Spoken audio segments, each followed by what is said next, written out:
Hello, everybody. Thank you for jumping on here. Special thank you and shout out to the Philippines. I, whew, I'm so grateful first of all, grateful for everybody that follows this podcast and videocast. Really grateful for everybody that's supporting the launch of the book.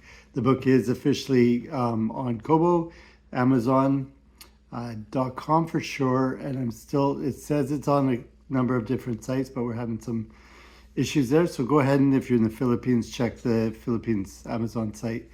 It should be there. If it's not, message me and our team will get on it. So super excited and super thankful for those that are helping and supporting with that. Philippines trip. Wow.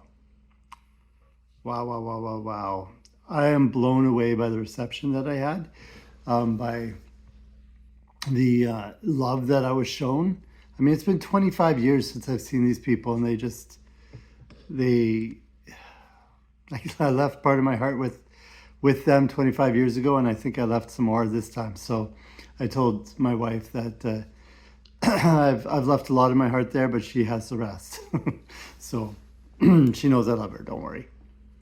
All right. So just big thank you for everybody that helped make that Philippines trip just amazing. You guys know who you are. Love you and appreciate each one of you.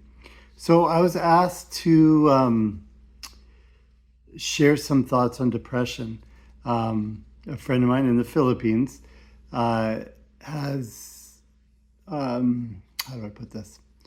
He has lots of experience with people coming to him for help with depression. And I feel like in our society, we're kind of throwing around the word depression and anxiety, kind of like just, I'm feeling depressed, so I have depression. I'm feeling anxious, so I have anxiety. Having said that, right, like if you're really having long-term sustained sadness and long-term sustained anxiety, go get help. Okay, go get help. By no means do I feel like anything that I'm going to share today trumps getting help. Okay, no. These are just tools that you can use to be able to help you more. Does that make sense? Okay, like if there's chemical imbalances, there is stuff that we need to do to intervene. There's interventions that need to happen. Totally believe that. Totally encourage that if it's necessary, and feel strongly that these principles that I'm going to share will help you navigate the medical part of things better. Okay, but get help. Okay, this is not a substitute. So there's a triangle in mental health. It's within what's called mental health literacy. Okay, the bottom. So if you picture a triangle, right, the bottom rung is going to be longer or bigger than the next rung, which is then a bit bigger than the next rung, and then kind of a tiny top. So there's 4 sections. The first section, we kind of have no distress. Okay, it doesn't mean that life's perfect, but it just means like we're chilling. Things are okay. We're not really feeling anxious or depressed, or we're just kind of, things are okay. Not really a blah feeling. That's what I'm talking about. I'm talking blah feeling usually, not always, but usually comes from overexertion or, there's other things going on there. Okay. But as far as the kind of, we're just chilling. Most people can be in that state. Okay. That's kind of the base.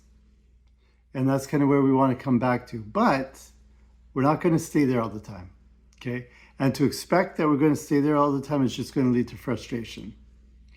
So be grateful for when you are there and enjoy it while you are there, and enjoy those parts of your life that are a part of that. Okay, because what often happens is you're in these different levels all at the same time, right?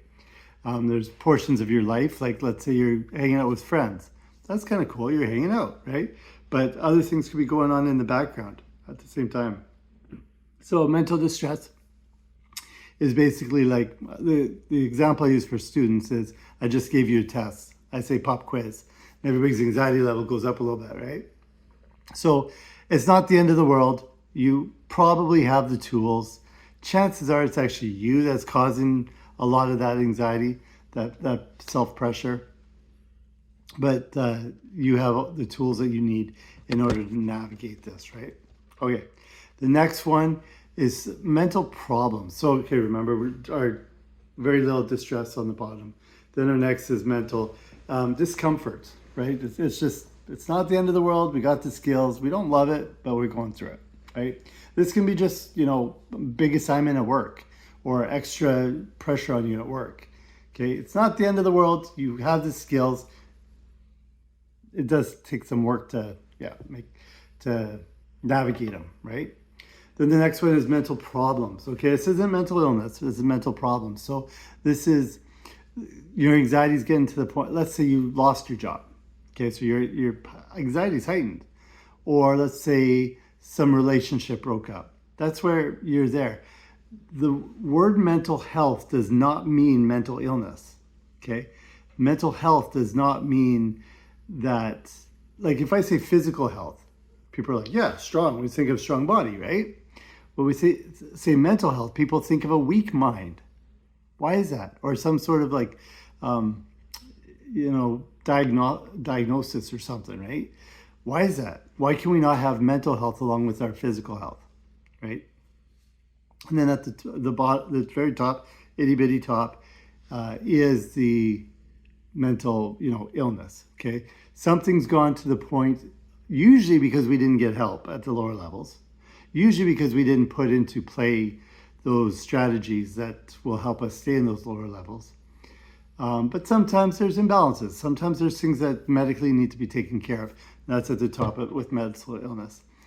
The good news is all of these layers we can work with. All of these layers we can do something about, especially the bottom three. Bottom three is a lot of what's called CBT or cognitive behavior therapy. Just minding your thoughts and being in control of your thoughts. That helps a lot at the lower level. And then if you're into that mental illness and the upper two levels maybe, but especially the upper level, then there's other things that can help as well. Or maybe not get rid of it, but actually, you know what? There are studies that are coming out now that talk about the body having plasticity and the mind having plasticity, and people not having to things that recur, like recurrent depression, for example. Recurrent depression, they were saying CBT was helpful about 5 to 10 years, and then people were having episodes again. Well, they've now learned with some other things in addition to CBT, so some kind of hybrid sort of things, that the plasticity can actually change and we don't have to go back into those old ways. Kind of cool. Having said this is go to your health professional. I'm not negating any of that.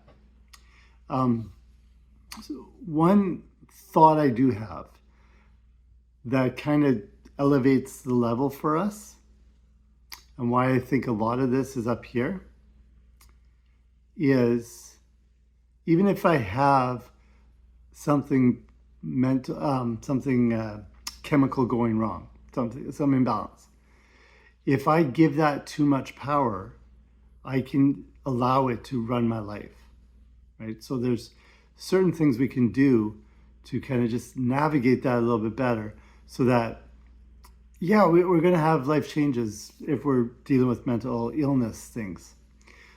But I shouldn't say but, and we can navigate it.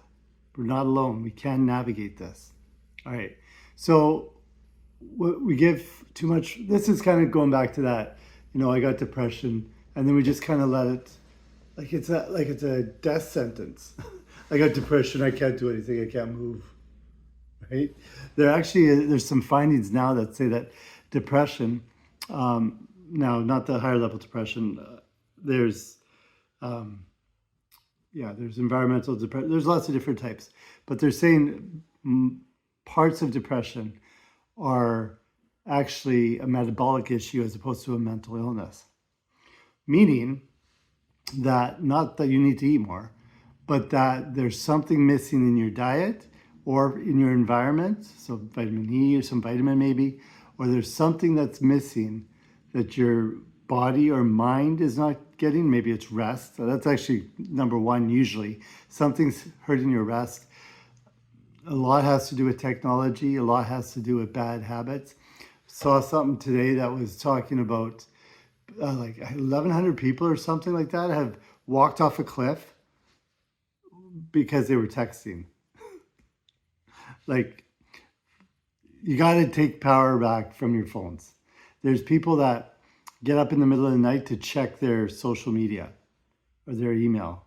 Guys, your phone does not run you. You run your phone. Just like your money, right? Don't let your money run you. You run your money. You're the boss. You're the boss of your mind. You're the boss of your life. Take back those reins. Take back that steering wheel. Kick whatever's in the driver's seat out so that you can take back control of your life. Okay? And if you need help, I'm here. All right. We think our thoughts are facts. And a lot of times we'll argue with other people because we think what we think is right. And we think it is a fact. Like, it could be proven in a court of law. Well, guess what? We don't actually see with our eyes. We don't feel with our hands. We feel with our mind. Okay? Our eyes, our hands are tools that feel or take information from our environment. But essentially, it's that we see in our brain. We feel in our brain. We hear in our brain. So, and that is also dictated by our experience. So those signals come in and they're kind of filtered by our experience, because our brain has basically two jobs: homeostasis, so keeping what's inside kind of balanced, and watching out for danger. So it's looking at using those sensory inputs and looking at it through a filter of our experience, right? So if we're giving our thoughts power and we think our thoughts are facts, it doesn't seem like a really good idea, does it? Like, when I say it like that, I'm kind of like, that doesn't make a whole lot of sense. But guess what? We all do it. Me included. We all do it. So if we get one thing that'll help us win in this life is getting control over our phones, getting control over our thoughts, and getting control over ourselves. So a framework that has helped me tremendously. I don't even know what it's called, but in psychology, it's kind of along the same lines of confirmation bias. Okay, we look for evidence, and this is kind of the same thing, right? We look for evidence to back up or support what we believe. Okay, have you ever noticed that if you're, that's a good example. If you're kind of upset at your wife, suddenly every fault that she's ever had comes back to mind. You're looking for evidence to support what you think. So you have the power to stop that, to be like, yeah, no, I'm going to look for evidence of what I want. I want to love my wife. I want peace in my home. I want peace inside of me.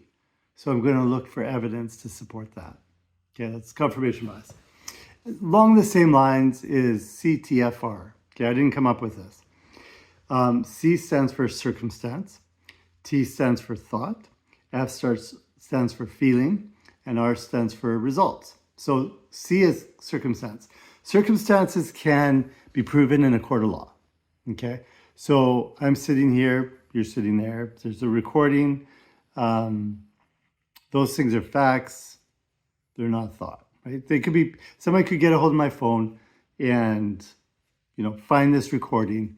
It could be in a court of law, right? So that's a circumstance. The circumstance is, I'm talking right now. The thought If it's me, I could be like, ooh, I wonder if anybody's actually going to watch this. I wonder if anybody's going to like this. I wonder if anybody's going to help me. Okay? There's no facts there. That's just thoughts, right? For you, oh, wow, he's really getting bald. Wow, his hair's sure white. Wow, he's, wearing a funny sweater or whatever, right? We have these thoughts and we think the problem though is we confuse our thoughts with circumstances. We think, oh, they cut me off. How do you know they cut you off? Right? Maybe you were doing something wrong.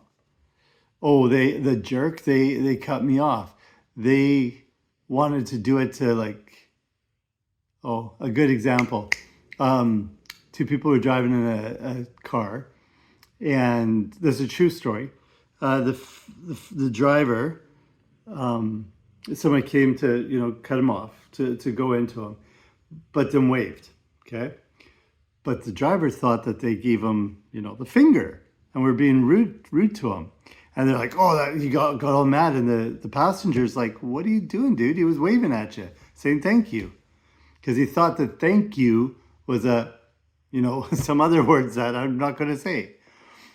So again, it was just his thoughts. And what happened because of his thoughts? His feelings were right there and got upset, like, right? So our circumstances, we need to separate our circumstances from our thoughts. Regulate our thoughts because they're not circumstances, right? So if I have a thought, I don't know, anything really. Let's do body image. If I have circumstance is I weigh what I weigh, right? The number on the scale, well, you could get a different scale. You could be on a different planet. So yeah, okay, but the circumstance is I am the body mass that I am, right? Big, small, otherwise, it doesn't matter. The fact is I am filling up the amount of air, space, volume that I am, right? The thought is I'm fat, I'm skinny, I'm ugly, whatever the thought is. But I look at that thought as, oh, I'm fat, I'm overweight. And then I start looking for evidence to prove that. Or look at this little pudge here, or, oh, I don't want to see myself in a bathing suit, or what's another thought? Oh, my BMI says that I'm obese. Well, guess what? Most weightlifters are obese according to their BMI. So again, you can start arguing these thoughts, right? You can be like, well, I might stand to lose a few pounds, but does that mean I'm overweight? No. If I were in a different country where having a little bit of extra body fat on your body is actually seen as a good thing and a desirable thing, and like a sexy thing even, I could be loving life. So again, the thought is what is connected to the feeling. The thought, oh, I'm overweight, can be like, ugh, it's so frustrating. My metabolism is slowing down. Whatever the case is, my thoughts, right, can go down that road. But if I switch it and be like, you know what? I'm attractive to my wife. There's places in the world that I would be, just right. And that's okay. I like the way I am. So again, we can change our thoughts. Circumstance doesn't change. The thought changes, which then changes the feeling. So if you don't like how you're feeling, change your thoughts. I'm just trying to think of an example of when this might not be a good idea. I guess if your spouse is struggling with something, I would hesitate to be like, oh, just change your thoughts, right? You need to listen, you need to be empathetic and such. But for you yourself, you can use this, but actually also be very, have compassion for yourself, okay? Because you've been thinking this way for a while, so chances are it's pretty habitual. So now's the chance to allow it to unravel a little bit, right? Be patient with yourself. Okay, so Depression it's not a fact yet, being a metabolic concern. But just that thought. So you could argue maybe it's a circumstance because they are finding evidence for it. But again, that's just a thought, really. Right? It's a thought that if depression is a metabolic concern, then well, maybe I just have to sleep better, or I just have to do this or that, or I have to, stop eating chips right before bed, or, maybe it's something that is in my control. It's not something outside of me that I'm giving all my power to. Oh, I'm depressed. Suddenly I have nothing to do with it. I can't do it. It's too much. It's outside of me, right? Bringing it back to where you're in the driver's seat gives you power. And you deserve having power. So working on your self-image can help. And I'm not talking about just, standing in the mirror and saying, you are a muscle man. Well, your subconscious will say, no, you're not. Right? So, but your self-worth is more than, I would say immensely more than the number of likes you get on social media. How many followers you have on social media. That's not what it's about. Okay, I was watching our church every 6 months has what's called general conference, and they broadcast talks given by prophets and apostles and other leaders in the church. One of them was talking about self-worth, and he had a couple suggestions on things we can do, things that are in our power. And this isn't going to be perfect all the time. It's going to be kind of messy. Sometimes we'll get on it. Sometimes we'll fail at it. And that's okay. That's part of the process. Okay. So number one, he suggested was seek to know who you really are. Look up, not sideways for validation. Okay. Who are you really in his eyes? Okay. If you don't believe in God, well, in the universe's eyes, right? There's so much more than just what we're experiencing here. Develop a relationship with God. For me, that's my Heavenly Father. I want Him and my Savior, Jesus Christ, to know me. I want to recognize them when they come again, when He comes again. But I want them both to recognize me. So the way I feel like is a way to do that is to develop a relationship with them. How do you develop a relationship with somebody? You spend time with them. So I pray, I read scriptures, I try to do my best to be a good person and to help others feel of His love for them. The clutcher is, I did that for a long time without allowing His love into my heart, to let myself feel His love for me. Till just recently, I struggled with that. So it's not like, it's easier to help others feel love than it sometimes is for us to feel love. And that's kind of the next point. Accept personal skills and gifts. So accept His love for you. Allow it to really resonate with you. Accept those gifts and use them to bless others. Use them to lift others. There's nothing more.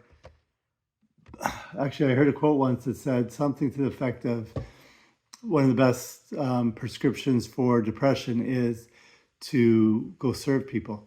Okay. Now, having said that, there are people that go too far. There are people that are so busy serving and helping everybody around them. Excuse me.